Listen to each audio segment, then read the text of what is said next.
వృద్ధ దంపతులు సైబర్ మాయగాళ్ల వల్ల చిక్కారు. 17 రోజులు డిజిటల్ అరెస్ట్లో ఉండి జీవితకాలం దాచుకున్న సుమారు 15 కోట్లను పోగొట్టుకున్నారు. ఈ ఘటన తాజాగా ఢిల్లీలో వెలుగులోకి వచ్చింది. పోలీసులు తెలిపిన వివరాల ప్రకారం డాక్టర్ ఓం తనేజా, ఆయన భార్య డాక్టర్ ఇందిరా తనేజాలు 48 ఏళ్ల ఐక్యరాజ్య సమితిలో సేవలందించారు. రిటైర్మెంట్ అనంతరం 2015లో భారత్కు వచ్చారు. గత డిసెంబర్ 24న ఆ దంపతులకు పోలీసుల అధికారం అంటూ సైబర్ నేరగాళ్లు నుంచి ఒక ఫోన్ కాల్ వచ్చింది. వారిపై పలు క్రిమినల్ కేసులు నమోదయ్యాయని, అరెస్ట్ వారెంట్లతో ఆ దంపతులను బెదిరించారు. డిసెంబర్ 24 నుంచి జనవరి 10 వరకు డిజిటల్ అరెస్ట్ చేస్తున్నామని వీడియో కాల్లో హెచ్చరించారు.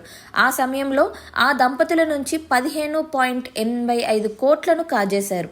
అనంతరం సమీప పోలీస్ స్టేషన్లు సంప్రదిస్తే ఆర్బీఐ ఆదేశాల మేరకు డబ్బు తిరిగి వస్తాయని సమర్లు వారికి సూచించారు. దీంతో వృద్ధ దంపతులు పోలీస్ స్టేషన్కు వెళ్లగా అసలు విషయం వెలుగులోకి వచ్చింది. వారిపై ఎలాంటి అరెస్ట్ వారెంట్లు లేవని, సైబర్ మాయగాళ్లు మోసం చేశారని ఆ దంపతులు తెలుసుకున్నారు.